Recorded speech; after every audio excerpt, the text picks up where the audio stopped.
de retour pour Bourse Live, les rencontres pour cette première journée de ce salon digital de l'investisseur et cette première conférence, ce premier débat, cette première table ronde de l'après-midi, investir au féminin. Bah oui, parce qu'on avait envie de savoir s'il y avait une différence dans la façon d'investir quand on est un homme, une femme, savoir aussi s'il y avait des freins, des points bloquants qui empêchaient les femmes de s'emparer pleinement des questions d'argent et de patrimoine, que ce soit au niveau de l'éducation financière du couple ou même de l'entreprise, et savoir surtout comment il était possible de surmonter ces freins pour passer à l'action et prendre en main ses finances, son patrimoine. Alors, pendant cette heure de débat, nous allons poser justement l'enjeu grâce notamment aux résultats d'une enquête, mais pas que. Et puis, il y a aussi l'idée et d'aboutir à des pistes concrètes de réflexion. Et pour répondre cash et sans langue de bois sur le sujet, je suis entouré d'expertes. Margaret Johnson-Clark, Global Chief Diversity, Equity and Inclusion Officer chez L'Oréal Group. Bonjour Margaret. Bonjour. Sybille Lemaire, directrice exécutive du groupe Bayard et fondatrice de Vive Média. Bonjour Sybille. Et à ma gauche, Estelle Cast, directrice générale France, Belgique et Luxembourg chez BlackRock. Bonjour Estelle. Bonjour Laurent. Et Alix Doranty, responsable d'équipe de banquier privé chez Oddo BHF et cofondatrice de Ladies Bank. Bonjour Alix. Bonjour Laurent. Alors, j'avais envie de commencer avec vous, Sybille, parce que effectivement, je l'ai dit, il y a cette création, ce média qui est assez récent, Vive Média, et avec cette ambition, cet objectif, c'était explorer le rapport des femmes au travail, à l'argent, à l'économie, et donner l'envie de se mettre en action. S'il y a objectif, c'est qu'il y a constat. J'ai envie de dire, le constat que c'était encore trop insuffisant, que les femmes ne s'intéressaient pas, pour les raisons qu'on va voir, à leur patrimoine, à leur économie, à leurs finances. Oui. Alors bonjour, merci, je suis ravie d'être là. Je remercie aussi Boursorama qui a participé à cette étude dont nous allons parler. Vive Média, ça a été créé il y a peu de temps, ça a été créé le 8 mars, le jour de la journée de la femme, et c'est né d'un constat. Alors d'une part, peut-être que vous nous rappelez que la place des femmes bouge, elle se renforce et on peut s'en féliciter. Malgré tout, on a une conviction, c'est que l'argent reste un tabou à lever. Et donc, on ne parlera pas franchement d'argent. Je vois difficilement comment est-ce que nous allons arriver à une égalité.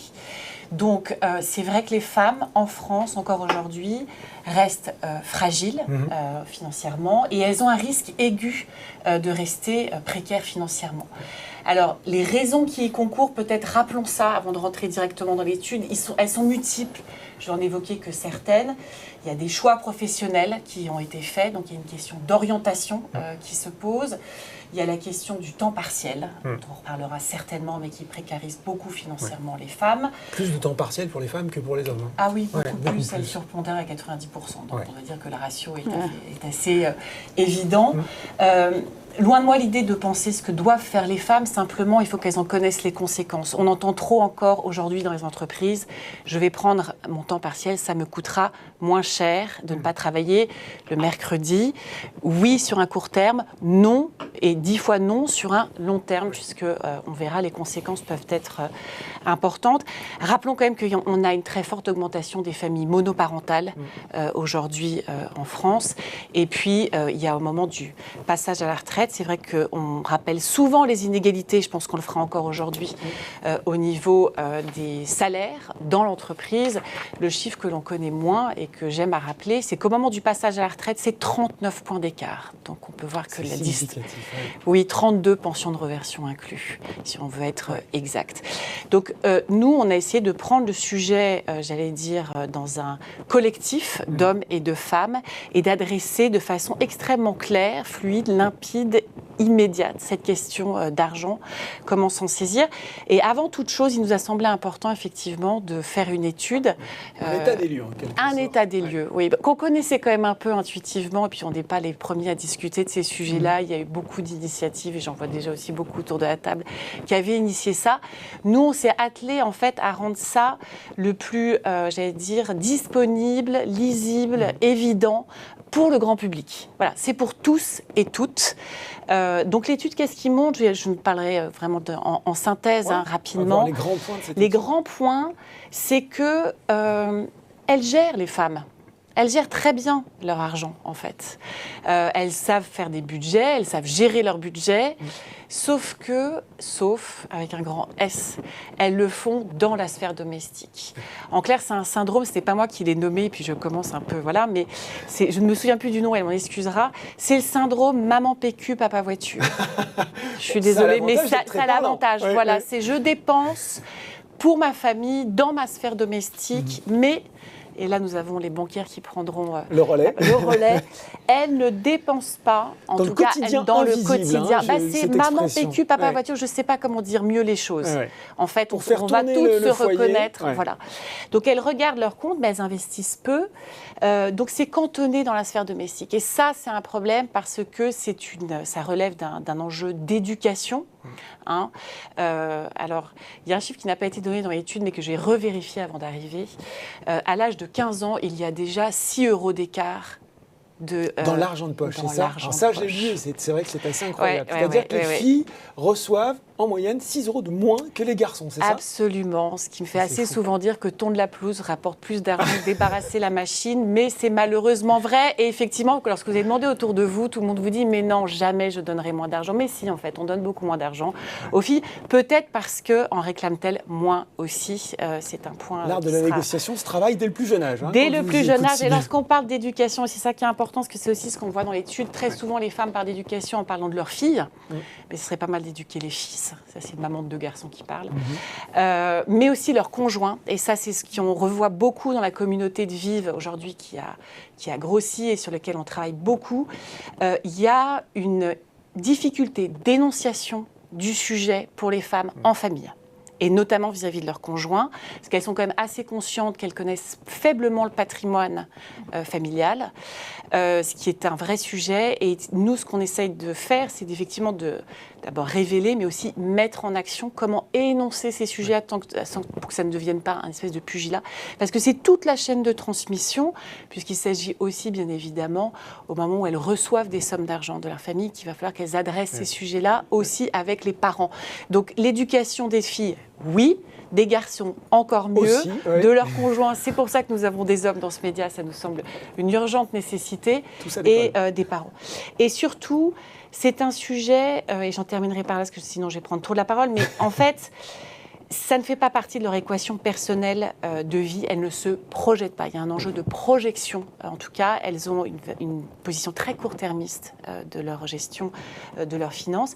Ce qui leur fait dire, et c'est ça qui est très malheureux, l'argent, c'est une angoisse, en fait. Oui. C'est une angoisse. C'est une contrainte, c'est une angoisse, c'est contraint.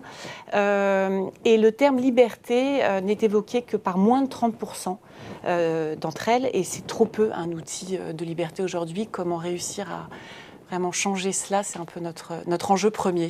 Une angoisse plus qu'une liberté, Estelle. Je sais que chez BlackRock, c'est un sujet qui vous tient à cœur aussi. Je sais qu'il y a pas mal d'études qui ont été faites au niveau européen. C'est des constats, Sybille, que vous partagez, que vous constatez également. Tout à fait. Donc, on a effectivement fait ce qu'on appelle une infographie sur 2 ans. Donc, c'est un mélange d'un certain nombre d'études qui touchaient exactement au même sujet touché par Sybille sur les femmes face à l'épargne, face à leur potentielle indépendance financière, parce que c'est vraiment de ça dont on parle. C'est cette connaissance ou cette faible connaissance que s'intéresser au placement, s'intéresser à leur épargne, à la capacité d'échanger même au niveau du cercle familial sur même leur capacité d'épargne. Et pour faire un complément à l'étude de Sybille, on a regardé aussi au niveau européen. On trouve vraiment le même style de statistiques, puisque à peu près 18% des Européennes sont réellement actives financièrement. Ça veut quand même dire que 18%, c'est extrêmement faible. Ah oui, c'est vrai, effectivement, les chiffres là sont parlants. Voilà, sont très faibles. Par contre, il y a des disparités énormes d'un pays à l'autre. Notamment, si on regarde l'Allemagne, il y a 1/3 des femmes qui ne placent jamais d'argent. C'est un écart monstrueux. Estelle, on parle souvent de l'Europe du Nord. Est-ce qu'elle fait figure de modèle là aussi ? Alors, modèle, oui, notamment sur la partie épargne-retraite, parce que là, on a des pays comme la Finlande ou la Suède, où on a, au travers de nos études, donc il y a un certain nombre d'études développées par l'OCDE, par JP Morgan et d'autres fournisseurs, qui ont démontré qu'en Finlande, en Suède, plus de 80% des femmes ont l'équivalent d'un plan épargne retraite. D'accord. Et ce qui est aussi également très intéressant et qui fait écho à l'étude de Sibylle, c'est qu'en fait le taux homme-femme est quasiment équivalent, alors qu'on a un taux homme-femme dans plein de pays européens, dont également la France, qui est très très différent. Il y a ce constat, vous l'avez eu aussi, j'imagine, Alix. Vous vous êtes dit à un moment, ça ne peut pas durer, il faut faire quelque chose. Qu'est-ce qui tient les femmes éloignées de leurs finances alors que c'est important? C'est cette volonté de changer et de faire un pas concret dans la bonne direction qui fait que vous avez cofondé The Ladies Bank? Tout à fait. Je suis arrivée chez O2 en tant que banquier privé. Vous savez, un banquier privé, c'est comme un médecin de famille. Donc, il a vocation à écouter les besoins, les préoccupations d'une personne, d'une famille, et l'aider à se projeter dans le temps, à court, moyen et long terme. Et ça, il le fait avec des experts en fiscalité, des experts en gestion financière et avec tout un tas d'outils. Donc ça, c'est vraiment notre rôle qui consiste à accompagner ces personnes dans la durée. Une fois qu'on dit ça, il faut pouvoir voir ces personnes en rendez-vous. Il y a 45% de femmes clientes à la base chez O2. Oui, donc il n'y a pas une énorme disparité entre les hommes et les femmes. Ouais. Pour autant, on voyait plus de 80% d'hommes en rendez-vous. Elles ne venaient pas ou se faisaient représenter. Et donc nous, ce qu'on a eu envie de faire avec The Ladies Bank, c'était de donner envie aux femmes de prendre soin de leur patrimoine. Et pour ça, on s'est rendu compte qu'il fallait les aider à se projeter et à envisager le sujet d'une manière différente de celle des hommes. Et peut-être, justement, avoir un regard féminin sur la gestion de son patrimoine, qui consiste de façon extrêmement pragmatique. Nous sommes des experts, donc c'est vraiment les accompagner sur le plan fiscal et sur le plan de la gestion dans ce domaine. Bah alors, ça c'est super intéressant. Je vais avoir besoin de vos avis à toutes là-dessus. Qu'est-ce que c'est un regard féminin sur le patrimoine, justement? Est-ce qu'on parle, je le disais dans mon lancement, différemment de patrimoine d'un homme qu'à une femme? Ou à une femme qu'à un homme? Qui veut se lancer là-dessus? Alix, peut-être? Alors, tout à fait. Donc, pour mener à bien cette étude, on a commencé à travailler sur ce sujet en 2014, donc chez O2, en mars 2014. Et entre mars 2014 et mars 2016, on a rencontré 200 femmes à qui nous avons posé la question. Donc, il faut savoir qu'à la base, mon métier, c'est de faire de la gestion de fortune. Mais notre idée, c'était de dire aussi toutes les femmes, comment est-ce qu'on pourrait mieux leur parler d'argent et leur donner envie de prendre soin de ce patrimoine. Et en fait, on s'est rendu compte que souvent, elles étaient en quête de sens. Elles n'avaient pas forcément envie de briller en société en disant « j'ai investi dans tel fonds, j'ai fait telle performance ». Elles me disaient « écoute, Alix, je gagne suffisamment bien ma vie, il se trouve que potentiellement j'ai eu un héritage, j'ai vraiment pas de temps ni besoin en fait de m'inscrire dans la durée et de me projeter ». Et pourquoi est-ce qu'on a cherché à leur donner envie de prendre soin de celui-ci? Parce qu'on leur a dit qu'est-ce qui ferait que vous ayez envie de vous projeter. Donc on a pris le sujet à l'envers. On arrête de parler de produits financiers, on arrête de parler d'outils. Ce n'est pas une fin en soi, c'est un moyen à terme. Mais le premier sujet, c'est oui, c'est vrai, je ne voudrais pas être dépendant de mes enfants comme mes parents peuvent être dépendants. Je voudrais peut-être me projeter pour ma retraite, avoir un complément de revenus. Ou alors peut-être, je n'ai pas d'enfants. Donc, mais il se trouve que mon conjoint en âge me projette avec lui dans la durée, donc je voudrais peut-être envisager de donner une partie de mon argent à celui aux enfants de mes conjoints. Voilà. C'est des situations de vie, c'est ça en fait. Exactement. Il faut être dans le concret. Et face à ça, ça s'organise. Et à la fin, on arrive effectivement à un profil de gestion, des fonds, des outils, de l'assurance vie, des PEA. Mais tout ça, c'est parce qu'on donne un sens en fait à ce patrimoine et à cette épargne. Et c'est ça qu'il faut rechercher, le sens. Sibylle, le sens, c'est ça aussi, Vive Média? C'est très important. Alors nous, on n'est pas banquière déjà, ni banquier. Voilà. Donc comme ça, on parle de la vie des gens. Moi, je parle de choses, parce que je pense qu'on ne parle jamais aussi bien de ce qu'on a vécu, de situations très simples. Je n'ose pas regarder mon compte. Qui est comme une situation assez commune. L'angoisse dont vous nous parliez là. Je n'ose pas regarder mon compte, je n'ai pas envie de vieillir pauvre. Voilà, donc nous en fait, on va prendre les femmes là où elles sont, dans leur situation de vie. Et ensuite, on va arriver au travers d'une infographie. C'est un média qui effectivement, On a repéré beaucoup de choses aux États-Unis et en Europe du Nord. C'est vrai que les chiffres sont étonnants parce qu'on pense toujours qu'ils sont plus en avant. Mais donc, on laisse une large place à l'infographie. On part de faits. Et c'est pour ça que c'est très important parce que les femmes arrivent à se projeter parce que c'est factuel et les hommes aussi parce que c'est factuel. C'est toujours des économistes qui nous aident à révéler les choses. Lorsqu'on dit que 28% des femmes ont moins de 850 € par mois au moment du passage à la retraite, ça plaît pas, c'est pas ressenti. Donc, on appelle beaucoup aux économistes et aussi on se rappelle de l'histoire, parce que c'est vrai qu'on oublie un peu vite que tout compte fait, parce que parfois on peut nous dire oui, mais alors c'est un sentiment, c'est une impression. Alors attendez, non, en fait, on va parler très clairement. L'infériorité économique des femmes était inscrite dans le Code civil jusqu'en 1965. 13 juillet 65, c'est pas si loin que ça, tout compte fait. Donc on voit en fait tout ce qui a été fait depuis, ce qui nous permet quand même de voir ça de manière plutôt positive, mais il est vrai encore tout le travail à faire.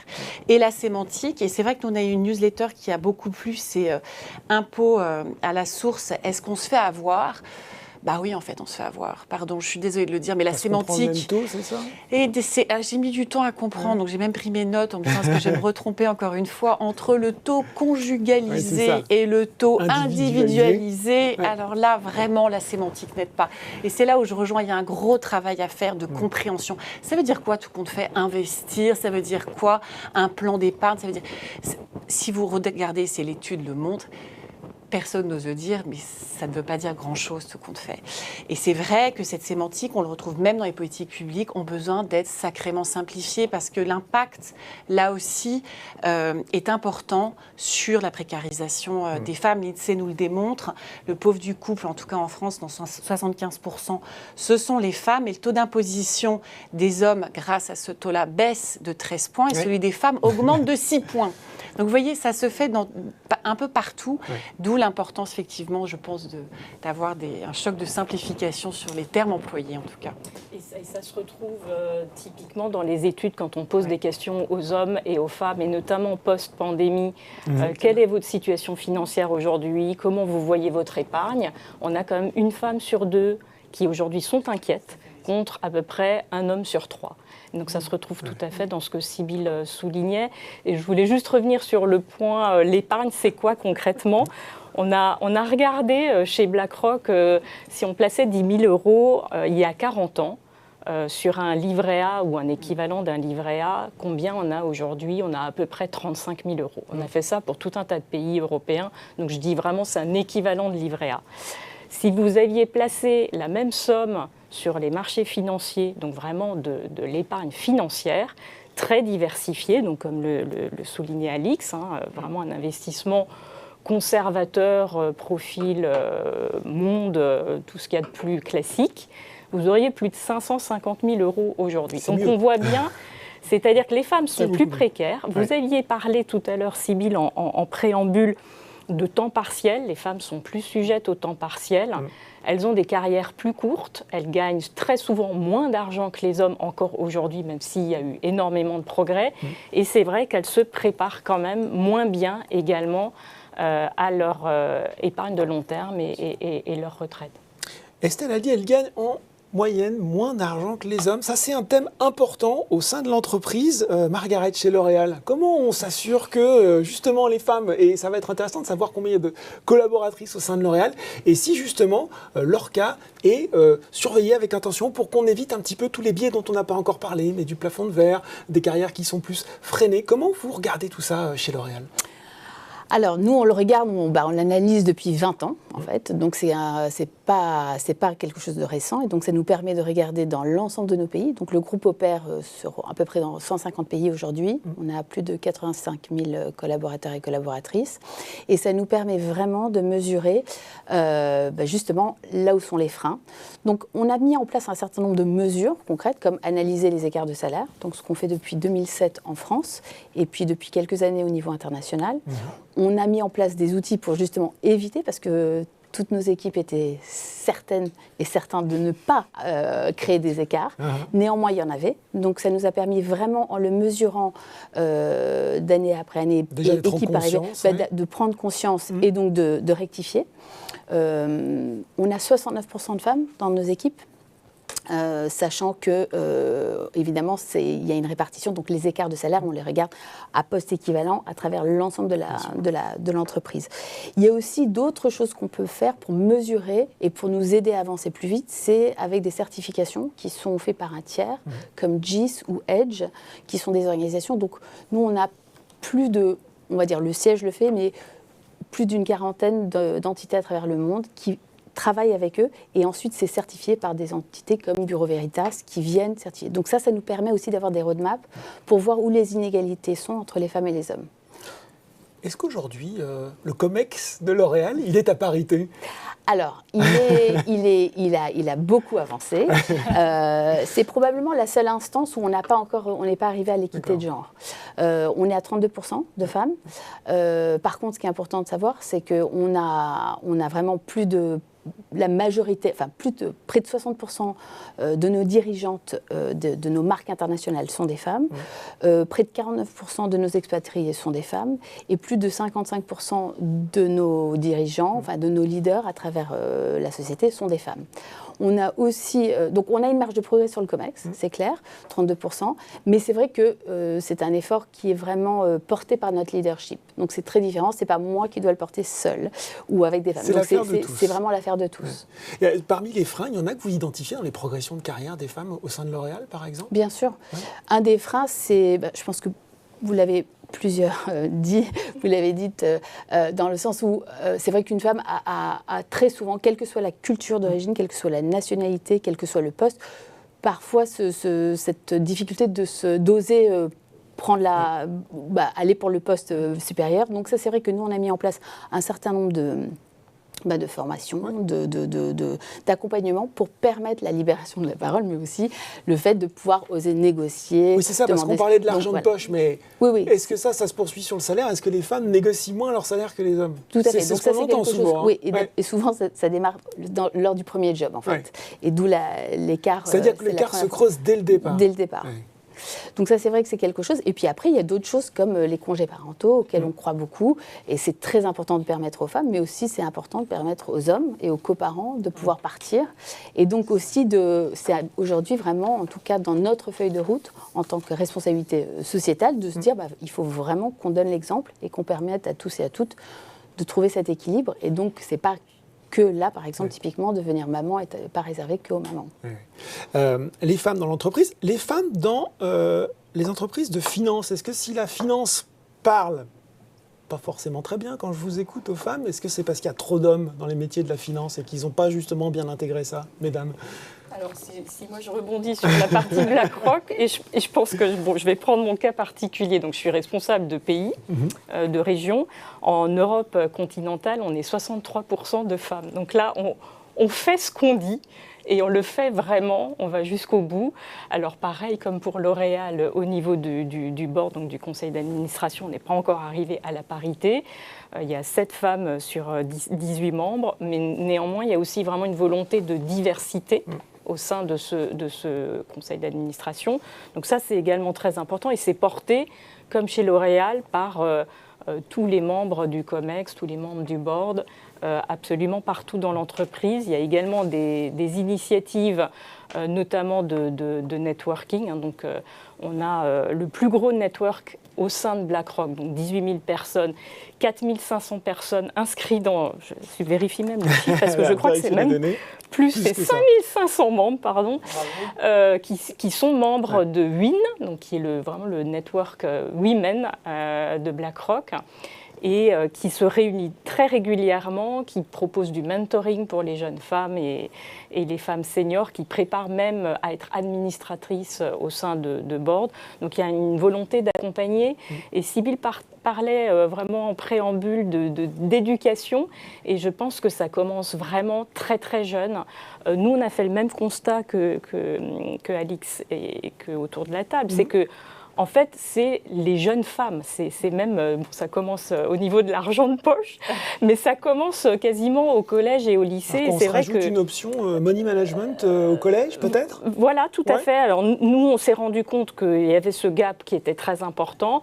On a des initiatives, qu'elles soient européennes ou locales. Donc BlackRock s'est inscrit dans un partenariat avec Inspiring Girls, qui est vraiment cette volonté d'éduquer des jeunes femmes de 16 à 19 ans sur à la fois la partie financière, c'est quoi la finance et pourquoi ça peut être intéressant même en termes de carrière. C'est pas seulement placer son argent, ça peut être aussi, voilà, ça peut être aussi vraiment une carrière et un avenir.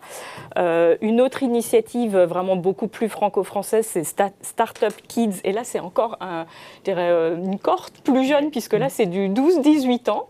Et on mixe finance et tech. Et je trouve que c'est extrêmement intéressant, parce que c'est aussi des métiers où il y a très peu de femmes, une présence de femmes extrêmement faible. Et nous, on cherche justement à faire évoluer les comportements, et en fait il faut aller vraiment chercher les jeunes femmes le plus tôt possible dans les écoles pour leur expliquer les différents métiers, pourquoi c'est intéressant. Et je pense que justement c'est aussi une manière d'expliquer à quel point c'est important cette indépendance financière. Et quand on préparait ensemble, Laurent, je vous avais donné une expérience personnelle. Moi j'ai été très choquée quand mes parents ont divorcé. Ma maman s'est retrouvée à 40 ans étant totalement démunie, dépendante financièrement, jusqu'à son numéro de sécurité sociale qui n'était pas le sien mais qui était celui de mon père. Ça m'a vraiment beaucoup choquée, et c'est vrai que j'ai toujours mis un point d'orgue dans ma carrière et dans ma vie de femme, ça doit plus arriver. Même si je suis mariée depuis 20 ans, mais d'être indépendante financièrement. Et je pense que quand on parle à des jeunes filles, des jeunes femmes, c'est très important aussi pour nous toutes de passer ce message. C'est au-delà des carrières qu'elles vont faire, de rester très indépendantes financièrement. Vous me tendez une perche, Estelle. Qui gère le budget à la maison, mesdames? Alix, chez vous, par exemple? Moi, c'est à parité. De toute façon, c'est à parité. Plutôt l'échange, la discussion et le faire ensemble. La déclaration d'impôt, on l'a fait à 4 mains. C'est en pragmatique, j'ai épousé un fiscaliste. Alors un banquier, un fiscaliste. Non, mais on est d'accord. Mais sinon, la même chose, par principe, c'est ensemble, c'est tenir un Excel de tout ce qu'on a ou des contacts. C'est envisager les choses avec plus de sérénité, pouvoir se projeter. Il y a plein de petites tips à faire pour pouvoir s'organiser au mieux au quotidien. Mais justement, quand on parle de budget, c'est le poser ensemble. Faire un Excel, un Word, ce que vous voulez, mais réunir les informations en commun et puis se projeter sur 1 ou 2 ans. Et comme ça, s'il y a un problème, ensemble, on pourra le résoudre. Et souvent, je parle bien sûr, il y a des séparations, des divorces, mais on peut aussi perdre son conjoint. Bien sûr. Et là, se retrouver à dire, il faut que je contacte les banquiers, je ne sais pas, les assurances. Est-ce qu'il a un contrat d'assurance? Je ne sais pas. Voilà. Et donc, tout ça, il faut pouvoir retrouver les éléments. Chez vous, mesdames, qui tient les cordons de la bourse? Je les tiens. Par la force des choses. C'est vrai que j'ai dû apprendre rapidement. C'est la raison pour laquelle, en fait, c'est aussi à l'origine de ce média. Mais je pense que c'est une urgente nécessité, parce qu'en fait, on ne se rend pas compte que ça va toucher toutes les femmes à un moment ou à un autre. D'abord parce qu'elles ont une espérance de vie qui est plus longue que celle des hommes. Donc, voilà. Et je pense que ça nous permet d'acquérir une plus grande liberté et sérénité dans la vie, que de pouvoir maîtriser au-delà, effectivement, de la sphère domestique. Donc, nous, dans le média Vive, il y avait cette première strate qui était très importante, qui était de révéler les choses simplement et que ça intéresse les femmes et qu'elles le lisent, déjà, ce qui est déjà une première brique importante. D'autre part, qu'on agrège des hommes, parce que je pense qu'elles n'y arriveront pas tant qu'il n'y aura pas aussi dans leur cellule et dans leur sphère à la fois professionnelle ou personnelle des hommes pour les aider à avancer sur ces sujets-là. Et ensuite, ce qui était pour nous très important et qu'on est en train de mettre en place, c'est la mise en action. Parce que le tout, c'est pas de... Voilà, c'est une fois que vous avez ça, qu'est-ce que j'en fais? Mais on va en parler, effectivement. Donc, il y a un point important, c'est d'une part, pour la mise en action, on met en place des forums. Donc, effectivement, on a commencé assez simplement à Paris, mais on a pour vocation d'aller en région très vite, parce que là aussi, vraiment le sujet est totalement national et il y a un besoin que de l'appréhender sur l'ensemble du territoire. Ça, c'est un premier point. Et un deuxième point, c'est que nous allons créer des vidéos de 5 minutes très efficaces, très formatrice. Alors, je vois effectivement Margaret, Estelle qui regarde. Et Margaret, mais les groupes qui ont des positions, notamment en Amérique du Nord, savent que c'est quelque chose qui se répand aujourd'hui très vite dans les entreprises, parce que je pense que à la fois, il faut que les personnes se forment par elles-mêmes, et je pense aussi qu'il revient en quelque sorte aux entreprises que de proposer ces formations. Parce que vous le disiez tout à l'heure, à quel moment nous formons-nous à l'argent ? Il n'y a pas tellement de lieu, en fait, tout compte fait. Donc même je pense garçon, pour le coup. On non, c'est pour ça que je le dis. Les vidéos ont vocation à être vraiment anecdotiques. Ici, pour tous, c'est qu'à quel moment, et en fait, c'est vrai que l'entreprise est un lieu parfait de formation. C'est vrai qu'elle prend beaucoup de rôles, de responsabilités, de place. Mais assez paradoxalement, c'est encore un sujet qui n'est pas évoqué, en tout cas dans les parcours de formation.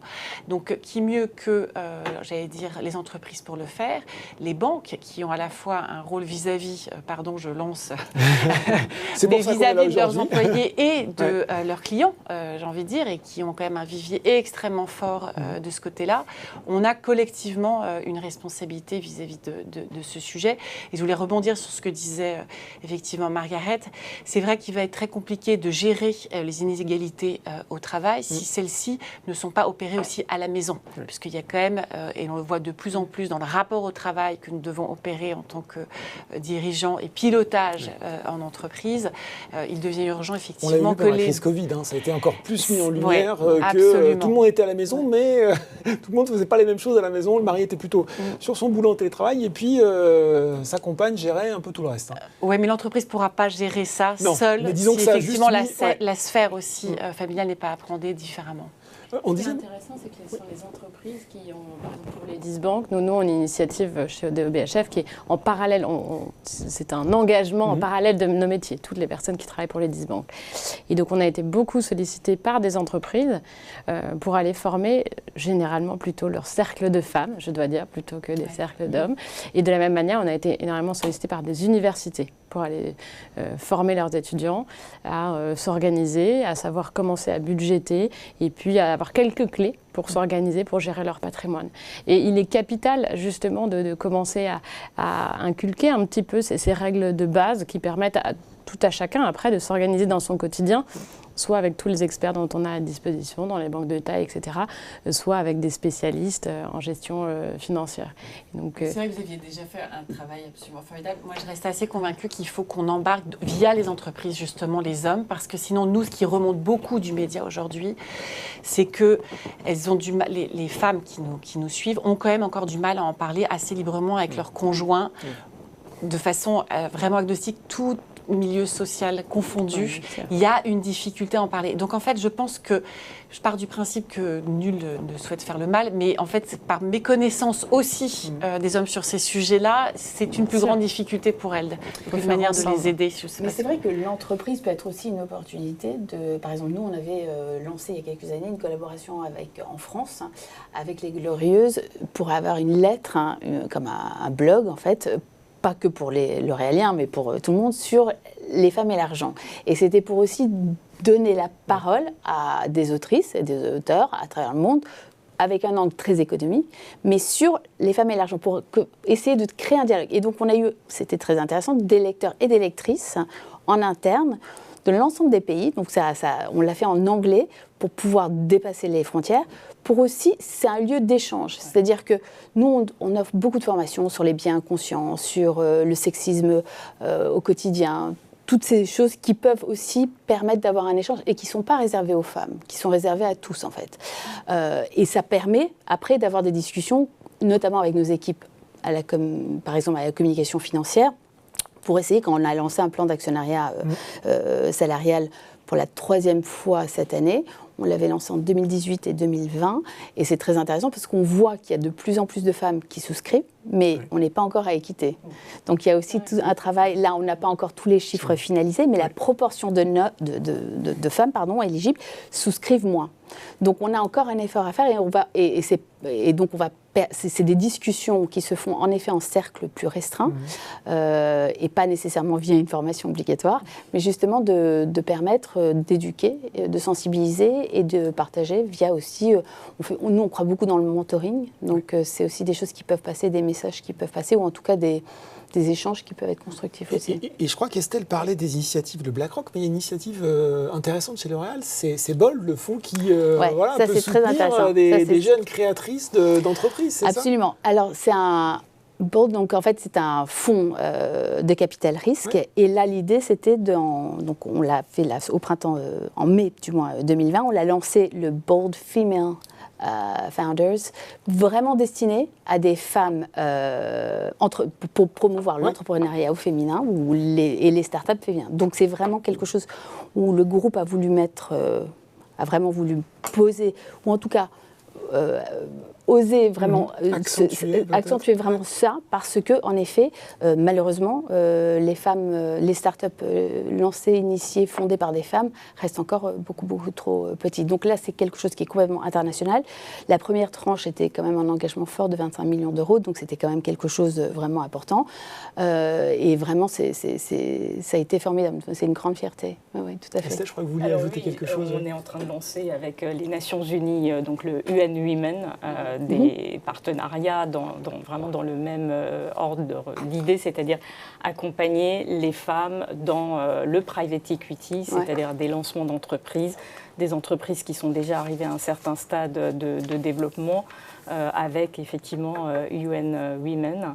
Donc c'est vraiment dans le cadre comment on continue cette pépinière de talents. Moi, je voulais aussi juste rebondir sur ce que Sybille a dit, parce que c'est vrai que l'entreprise a un rôle à jouer, mais je pense que, alors nous, acteurs, sociétés de gestion qui gérons l'argent pour nos clients, puisque nous ne sommes pas une banque, BlackRock est une société de gestion. Soyons précis sur les termes. Oui, tout à fait.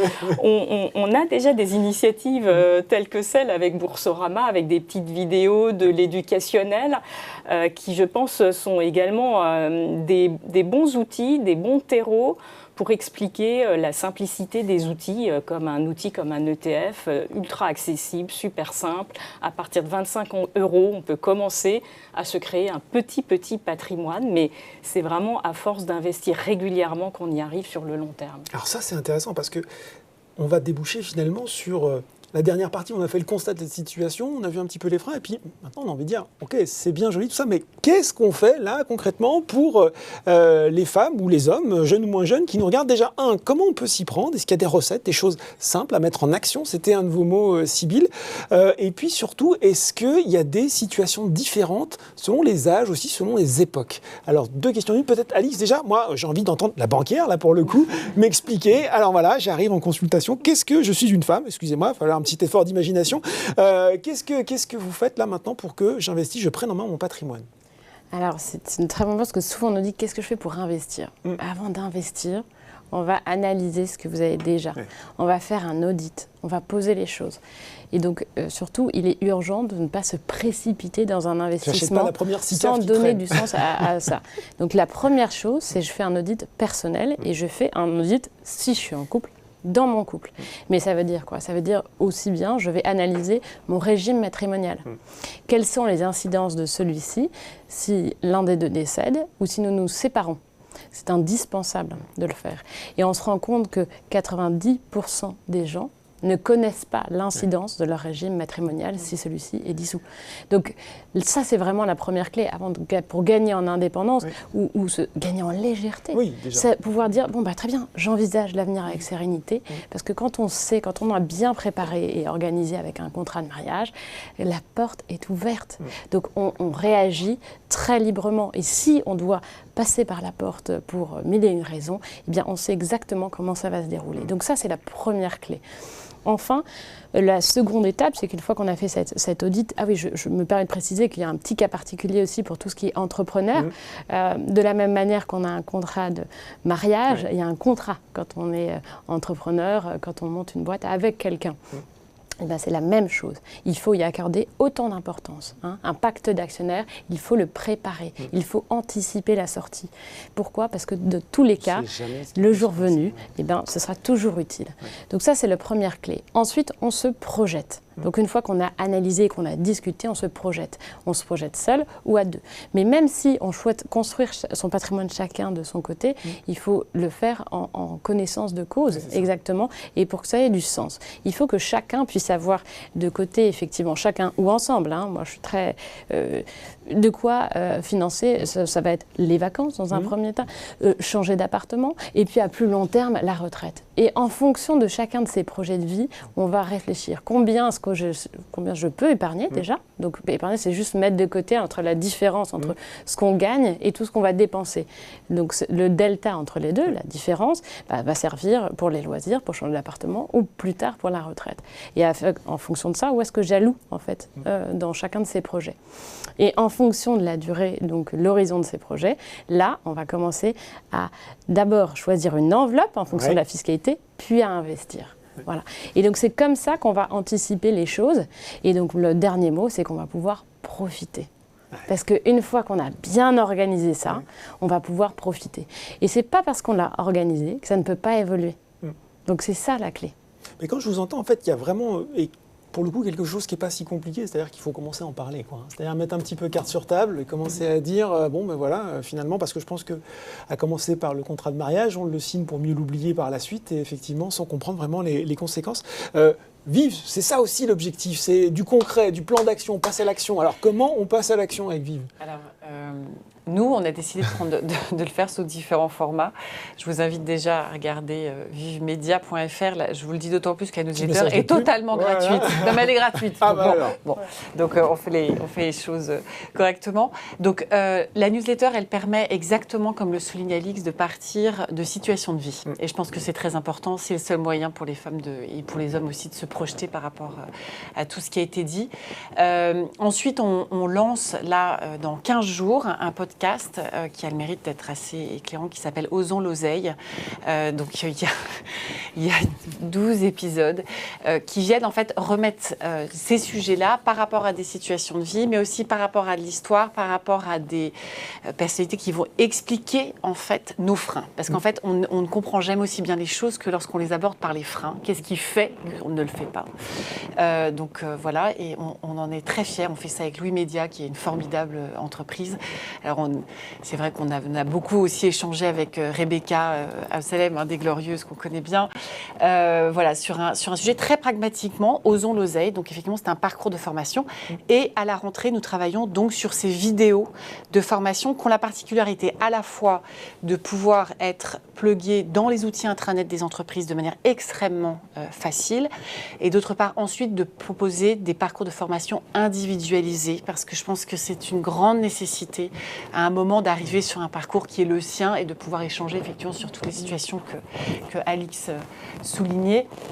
Après, je pense, si je rembobine comme un tout petit peu, parce que je parle aussi de Bayard, j'allais dire du point de vue de Bayard, on l'a souligné, Estelle et Elisabeth aussi en parlaient, je pense qu'il y a une grosse question en France de l'orientation, j'allais dire professionnelle, notamment des jeunes femmes. Je relisais l'orientation scolaire est très importante, je relisais les chiffres qui sont tombés sur les filières scientifiques. Pas assez d'ingénieurs, on nous dit. 28% de femmes dans les écoles d'ingénieurs. 25 dans les filières du numérique. On doit dire qu'à la base, déjà, on part quand même sur une base qui est quand même petite. Donc, on a assez peu de chances de les voir effectivement monter les entreprises derrière. Il y a une urgente nécessité de revaloriser les métiers dits féminisés, notamment tous les métiers de service, qui sont les filières qui vont être en croissance sur les années à venir. Donc là, il y a aussi une attention toute particulière à apporter. Et puis, il y a quand même cette question, effectivement, des familles monoparentales qui incombe à 85% pour les femmes. Et donc là, on a un vrai sujet. Et je pense que de partir de la situation de la retraite, qui est de dire, en fait, au bout du bout, voilà ce qui va se passer, et rembobiner, en fait, l'histoire en repassant par les parcours, permet aux femmes de pouvoir s'en saisir assez... j'allais dire, j'ai une grande confiance pour qu'elles le fassent. Sachant que je rappelle que dans l'étude, elles gèrent dans la sphère domestique, c'est juste les accompagner à gérer sur une dimension plus élargie que ce qu'elles font aujourd'hui. Si je dis... Je suis en minorité, je mesure les risques que je prends. Ouais, mais les femmes, elles disent toujours, moi les finances, ça m'intéresse pas. C'est vrai, c'est faux, c'est un préjugé.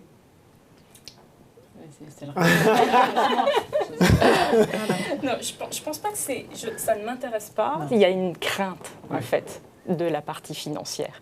Il y a une vraie crainte, et c'est pour ça que Sybille a commencé vraiment sur l'éducation au tout début de cette table ronde, et j'aime beaucoup cette idée-là, parce que je pense qu'il faut casser cette image que l'argent, et j'aime bien le titre des formations Osons l'oseille, parce que effectivement, il faut pouvoir parler d'argent. Et en repartant effectivement de l'horizon loin qui est la retraite. Alors en France, vous parliez que c'est à peu près 30% d'écart entre les hommes et les femmes. 39 avec réversion avec CETA. les 32 Voilà. Nous, on a regardé en Allemagne, même aux Pays-Bas, où on peut penser que ce sont des pays qui sont relativement bien avancés. Bien non. C'est plus de 40% d'écart encore entre les hommes et les femmes. Et donc, en partant de ce point loin et d'expliquer que plus on le prend tôt pour gérer, donc comme l'a bien souligné Alix, il faut regarder son portefeuille, il faut analyser sa situation patrimoniale depuis le départ et faire son étude proprement, et c'est vraiment individualisé. Nous, ce qu'on a vu dans nos différentes études, c'est que les femmes, finalement, sont beaucoup plus demandeuses de conseils. 2/3 d'entre elles, en Europe, demandent conseil. Alors apparemment, du côté des plus fortunés, peut-être un peu moins. Mais en tout cas, globalement, quand on regarde à l'échelle européenne, elles sont très nombreuses, à l'inverse des hommes qui sont moins de 1 sur 2 à demander du conseil. Là, on a vraiment 2/3 des femmes qui demandent conseil. Donc clairement... Margaret a tout à fait raison, parce qu'en fait, il y a un sujet, mais qui est tout à fait naturel, parce que, en tout cas, je pense que... Donc, quand on a fait l'étude, il y a cette notion qui est encore très forte dans les familles de la répartition des tâches. Ça, c'est ce qu'il faut casser tout de suite, là. Donc, je répartis les tâches. Donc, les hommes font quelque chose, les femmes font l'autre. Et il s'avère qu'elles sont cantonnées dans la sphère domestique. Elles-mêmes ne le remettent pas en question aussi, j'ai envie de dire. Mais cette notion de répartition des tâches a fait aussi que le sujet est peu ou prou pas suffisamment abordé. Mais au-delà, si je peux me permettre, des répartitions, donc tu as les stéréotypes, ça peu importe la culture, c'est assez intéressant parce qu'on le retrouve vraiment partout. Et ce qui est très intéressant, c'est que les femmes, nous on l'observe en entreprise, dès l'entrée, dès le poste le plus junior, on voit une différence où la candidate va donc exprimer sa joie, son intérêt et accepter, quand très souvent, le candidat va faire la même chose, mais va immédiatement négocier le salaire. C'est-à-dire, non, mais ça, c'est très... Et c'est pas qu'en France. Donc, l'écart, ce que je disais au début, démarre dès ce moment-là, et donc il faut qu'on fasse très attention, et donc il faut libérer la parole, et permettre à nos collaboratrices d'en parler. Alors après, il y a la culture, il y a l'histoire, il y a un certain nombre de choses qu'il faut aussi casser dans certains pays où c'est un peu plus complexe. Et donc, ce n'est pas une solution qui permet. Mais une des choses, c'est en effet l'échange entre pairs ou entre, justement, personnes plus seniors dans l'entreprise, qui justement, et ça je te regarde parce qu'on fait quelque chose sur les plus de 50 ans, où c'est très important justement de pouvoir mettre en couple des femmes et des hommes, et pour permettre aux femmes de justement oser en parler et oser négocier, pour pouvoir se projeter dans un poste plus intéressant, plus qualifié, voilà. Oser être ambitieuse. Je peux faire écho, bien sûr, bien sûr. Parce que, alors c'était chez un autre employeur que BlackRock. BlackRock fait très bien les choses, mais où j'ai souligné, donc j'ai plus de 50 ans, vous le saurez par ce biais-là, mais où j'ai souligné, mince alors quand même, l'entreprise est mal organisée si quelqu'un comme moi est obligé d'attendre d'avoir 50 ans pour avoir du mentoring et du coaching. Et je disais, franchement, il faut qu'on fasse quelque chose pour que les jeunes générations, les jeunes femmes de 30 ans, de 40 ans, soient accompagnées, qu'on les amène justement à des postes de responsabilité. Je ne dis pas pour toutes, parce que toutes n'ont pas l'ambition et les envies, mais pour celles qui ont envie, qu'on les accompagne, qu'on les amène plus haut, et n'attendons pas qu'elles aient 50 ans pour le faire. Est-ce qu'il y a aussi BlackRock, on a dit société de gestion, très grosse société de gestion, est-ce qu'il y a des initiatives concrètes, qu'est-ce qu'on peut conseiller à une jeune femme, jeune ou moins jeune, qui a envie de s'y mettre concrètement ? Alors, dans le cadre professionnel ou de son patrimoine, de la gestion de son patrimoine. Moi, j'ai bien aimé ce que Alix soulignait. Donc, ça part toujours quand même déjà d'une analyse de sa situation patrimoniale, bien évidemment.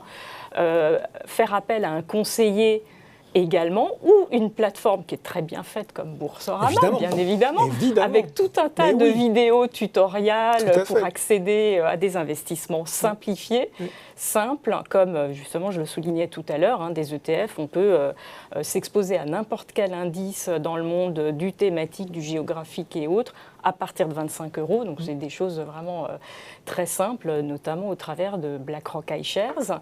Et on a un certain nombre de vidéos qui expliquent comment faire et qui expliquent justement que c'est simple, c'est transparent, c'est facile d'accès et ça ne demande pas d'avoir une grande fortune pour commencer. On arrive presque au terme de cette table ronde. Vous parliez d'une situation très personnelle. Moi, ça tombe bien, je suis père de 2 filles. Alors, pour le coup, vous allez me donner des conseils. Qu'est-ce que le père de 2 filles que je suis, 10 et 14 ans, 10 ans bientôt, doit leur dire pour l'entreprise et justement pour l'organisation? C'est quoi les bons réflexes qu'un père peut donner à ses filles? Négocier son argent. Même moi, c'est équivalent, j'ai 2 filles, j'ai pas trop de problèmes. Même ça, là-dessus, elles sont très fortes. Aux copains, aux Pas mal. Donc négocier l'argent de poche, ok. Sybille? Moi, je dirais en parler et faire très attention aux arbitrages que les femmes font, parce qu'il y a un sujet dont on a peu parlé, mais qui me tient aussi particulièrement à cœur, et c'est les plus de 50 ans qui m'y font penser, c'est que le premier arbitrage qu'elles vont faire, c'est sur leur temps de travail au moment des enfants. Oui, ça c'est important. Ouais, et ce qui est important, mais les Américains nous apprennent une notion très importante, c'est qu'aux États-Unis, beaucoup aujourd'hui, il y a un arbitrage entre le breadwinning et le caregiving. Mais dans le caregiving, il y a aussi la question des aidants, et je rappelle qu'en France, 72% des aidants sont des aidantes. Et c'est là aussi où il y a un deuxième point très important de précarisation pour les femmes dans leur travail. C'est au moment où, effectivement, elles doivent s'occuper d'un parent. Donc, parlez à votre fille de l'argent. Déjà, à mon avis, ça la libérera, que ce soit effectivement son père qui le fasse. Alix, un conseil pour les jeunes filles de maintenant qui seront les femmes de demain? Tout à fait. Donc, mon point, c'est aussi déjà de dire quand tu gagnes de l'argent de poche ou quand tu as ton premier boulot, qu'est-ce que tu veux faire de cet argent? Et je pense que t'entends dans les interviews, on me dit mais alors il faut mettre de côté au cas où la machine à laver se casse, au cas où. Je dis mais même moi, j'ai pas envie de mettre de côté pour ça. On verra bien. C'est pas super motivant. En revanche, me dire pour les vacances, pour m'acheter cette chose, pour avancer comme ça, pour mettre de côté parce que dans 2 ans, je voudrais partir faire Erasmus et je voudrais pouvoir voyager pendant ces 2 années. Ça aide à se projeter et donc rendre les choses plus concrètes et plus agréables. Parce que il faut savoir aussi profiter de cet argent. Voilà. Donc, pour en profiter, il faut le vivre pleinement. Donc ça, c'est mon premier point. Et d'ailleurs, quand vraiment, Sybille, vous parliez aussi de se projeter un peu à plus long terme, il y a évidemment tous ceux qui ont une double carrière, mais il y a ceux qui ont dû avoir une moindre carrière d'un côté et donc qui, même si elle essaye de mettre de côté pour sa carrière, le décalage est juste incroyable. Alors parfois, il y a un patrimoine qui vient compenser ça, mais pour autant, il faut que ce soit très clair. Et puis peut-être que ce patrimoine n'est pas fait pour être dépensé justement au quotidien, mais plutôt se projeter dans un avenir. Et donc, c'est catégoriquement important de mettre ça au clair. Et donc, pour ça, les enfants aussi, il faut être transparent là-dessus. Il faut dire que nous-mêmes, nous, parents, on parle ensemble et donc peut-être maman ne travaille pas depuis quelque temps parce qu'elle a voulu prendre soin de vous, mais ensemble, on travaille pour notre retraite. On travaille pour acheter une maison secondaire. Donc on se projette ensemble, on en discute ensemble. Et ça donne un peu les clés au quotidien aussi aux uns et aux autres de dire il n'y a pas quelqu'un qui est un peu laissé pour compte. Non. Et qui se donne du mal avec le pauvre argent qu'elle gagne pour aller nous acheter des vêtements. Non, on fait ça ensemble. On construit ensemble. Estelle, votre mot de la fin à vous? Alors, j'aime beaucoup l'esprit très positif sur l'argent parce que je pense que justement, il faut dédramatiser l'argent. Et là, je vais finir juste sur mon propre comportement. Quand j'étais jeune, à 11 ans, je me suis abonnée à des magazines financiers. Donc, quand même. Voilà, parce que je voulais comprendre d'où venait l'argent, comment l'économie fonctionnait, la macroéconomie. Et donc, j'aurais tendance à dire on abonne les petites filles aux Échos. Voilà. Par exemple. Et on continue à faire des maths. Et on continue à faire des maths, on est bien d'accord. Oui. même quand papa est nul en maths. Bon, ben voilà, j'espère en tout cas qu'avec vous, mesdames, on est passé justement de l'angoisse des débuts à la liberté. Et moi, je veux retenir effectivement cette belle formule d'Alix, que l'argent, c'est aussi là pour profiter, voilà, quand on est homme ou femme, et en tout cas qu'on a pu lever des freins grâce à cette table ronde. Merci beaucoup, mesdames, d'avoir été avec nous aujourd'hui. Merci. Voilà, c'est fini pour cette conférence, mais bien sûr, le Bourse Live continue. Restez avec nous pour la suite du programme.